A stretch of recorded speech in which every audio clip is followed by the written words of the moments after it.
What's up, guys? We got a few updates that we got done that we want to go ahead and kind of show everybody real quick. Um, there's quite a bit of stuff that I want to show, so I'm going to try to move through this as quickly as I can without missing or skipping over anything. So we're going to start off, obviously, here in the bedroom, and then I'm going to work my way out to the other side of the of the other side of the trailer towards the living room. Oh, something real quick I want to show you guys. This is a actual vintage 1970s Oysticizer Galaxy blender. And I gotta say, that's probably one of the best, even out of all the new stuff. That right there is probably like the best blender that I have ever used, like, period, guys. So first off, we moved the bed over to the left side of the room. It was over here on the right side. We decided to move it because you do get more area and more space with it on that wall instead. It needs to be pushed over slightly more to the right, and then obviously, as you can tell, you can have a nightstand or end table on both sides of the bed. Plenty of room. See, there's a lot of more room over there. It's got to get pushed a little bit more. But we went ahead and put the not overhead, but the wall-mounted outlet there for when you wall mount a TV.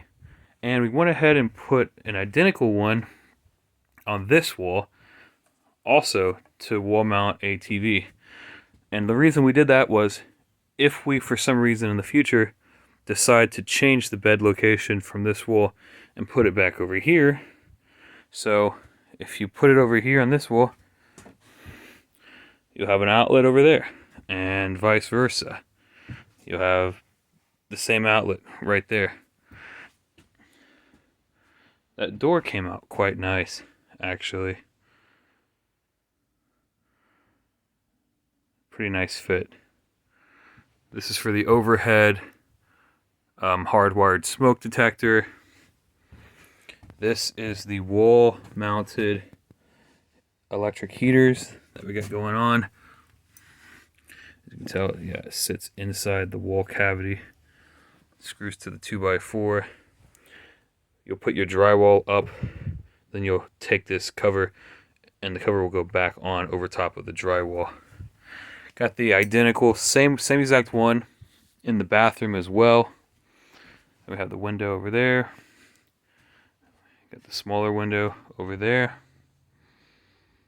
The fuse panel has been all tied in.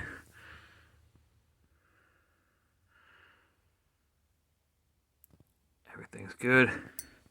For some reason, the guy said that you needed like a GFI type outlet close to the panel box for some reason.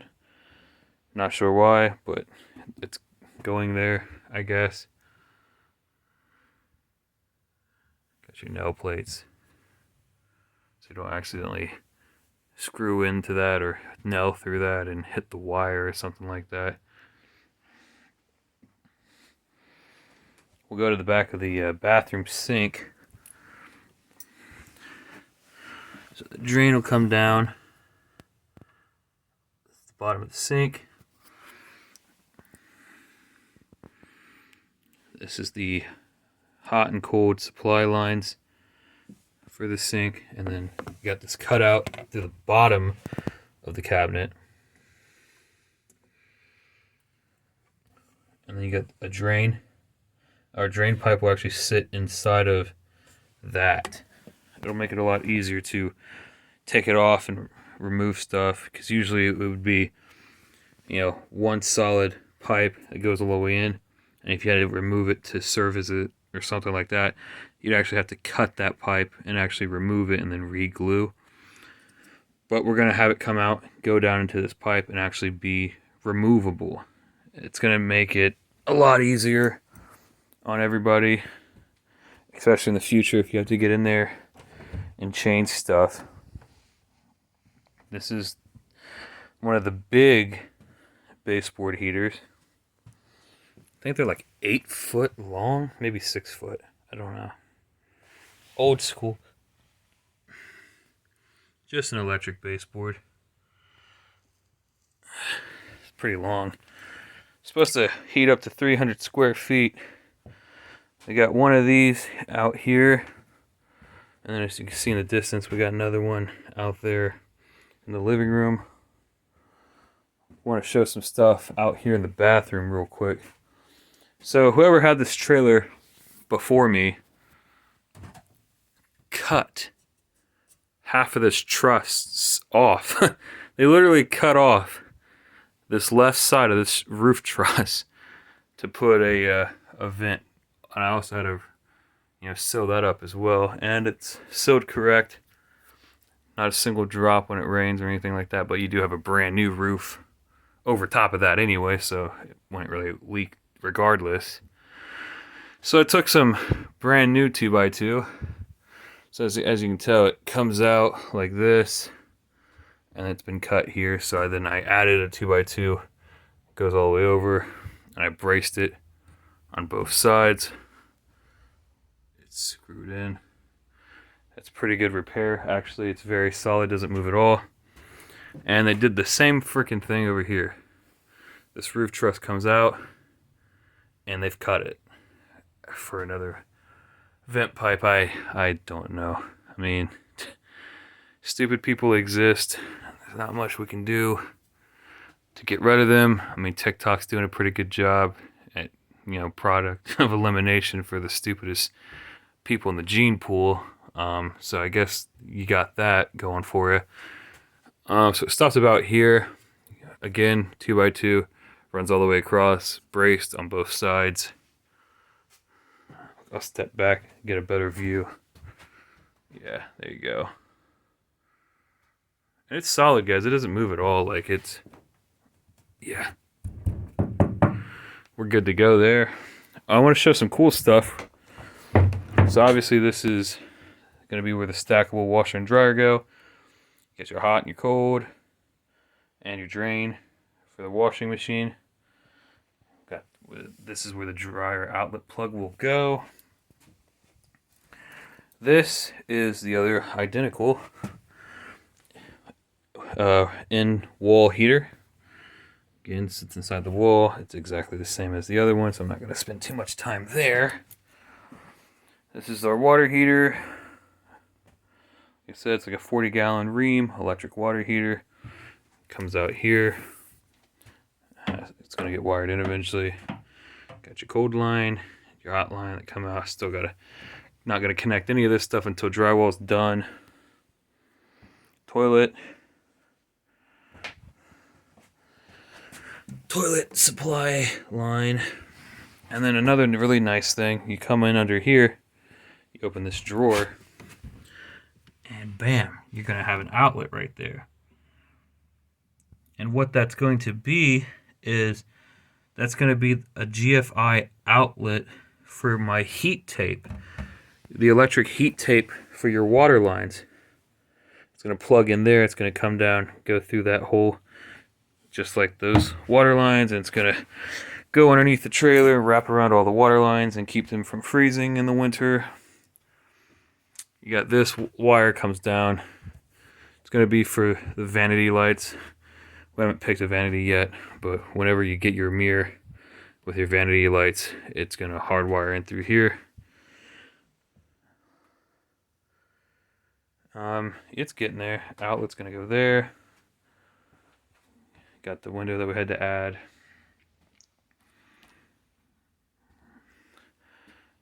Got the tub and shower.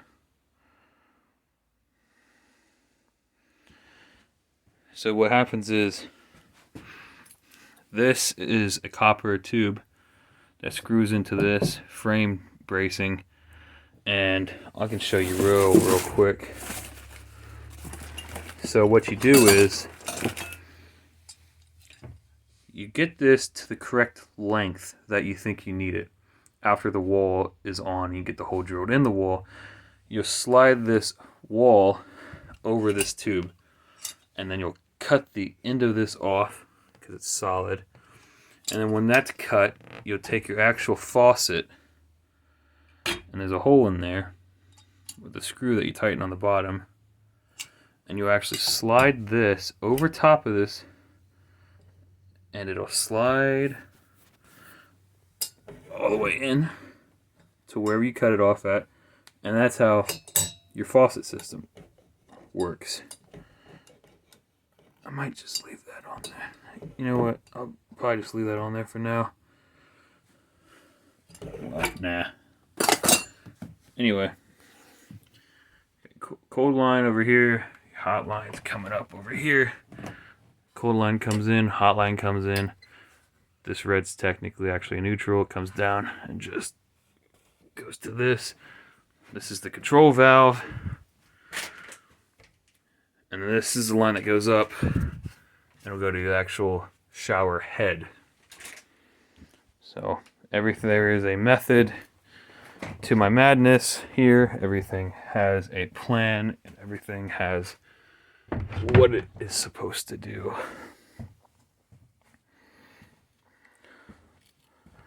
We'll move out here. Hot and cold water line for the kitchen sink with its drain. Stove sits there. Refrigerator's going to sit about here. That's the overhead outlet for the overhead microwave. So there's the baseboard.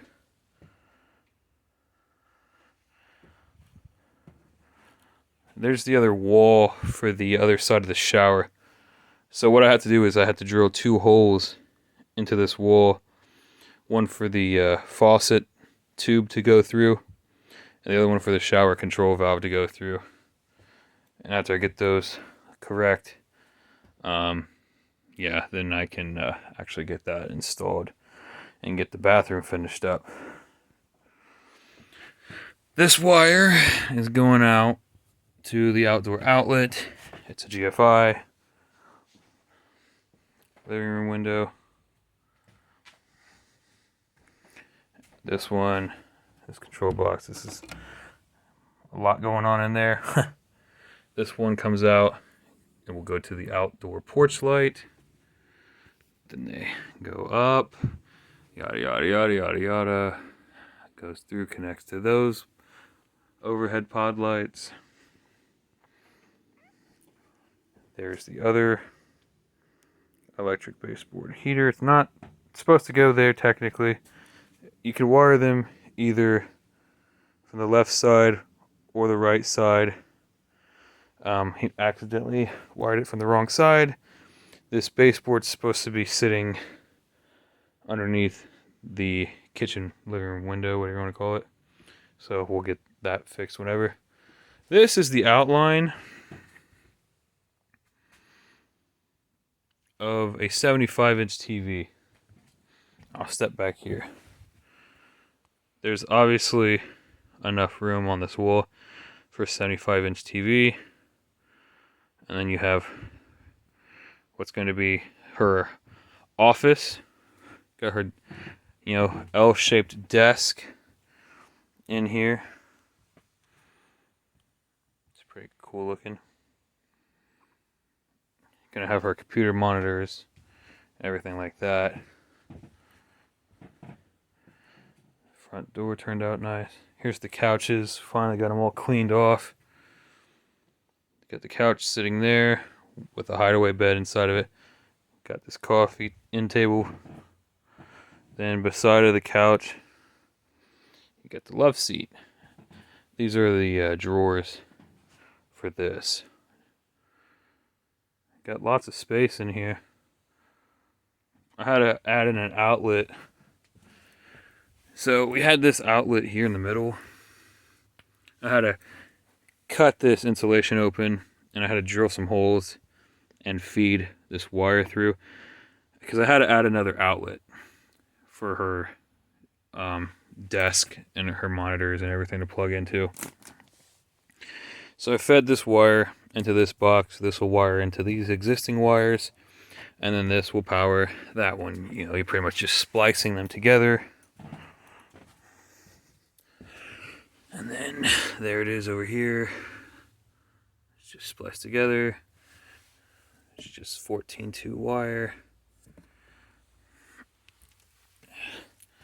Got this desk off Facebook Marketplace. There's a few pieces missing.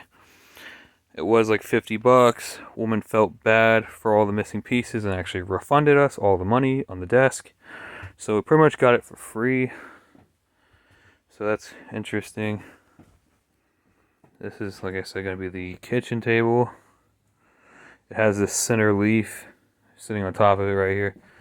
You can actually pull the table apart, extend it out, makes the table longer. You can seat a few more people that way. Got the overhead windows, outlets. I mean, it's got a lot of walls insulated. This whole wall is pretty much insulated, and then this whole living room is fully insulated. So it pretty much starts right there. Goes all the way, all fully insulated, yada yada yada. And then all the ceiling is insulated as well. So we're almost done. All we have to do is finish up the rest of the insulation. And then we're going to start drywall. And then once drywall is done, we're going to, already bought a box of outlets for $10. I'm not even joking. For $10, you get a 10-pack of the tamper-resistant outlets. That means that they got the plastic inside of them to where, you know, you can't just jab stuff in there. $10 for a 10-pack. $1 an outlet at Home Depot. This living room only takes 7. So that gives us 7, 8, 9, 10. So that gives us 3 extra outlets to put in the other locations. And that's pretty much what we got going on so far. Kitchen, I mean, I got some drain tubes hooked up to the sink and stuff. But that's pretty much it, guys. We're almost literally moved in and done. So I'm going to go ahead, jump off here, and I'll see you guys in the next video. And hopefully by that time, that whole living room will be already fully drywalled and actually, you know, kind of look like an actual living room. That's pretty cool though, right? You can have your TV mounted there, your couches, table, desk for her work from home office. Yeah, it comes together really well actually. Well guys, I'm gonna jump off. I'm gonna see you guys in the next video.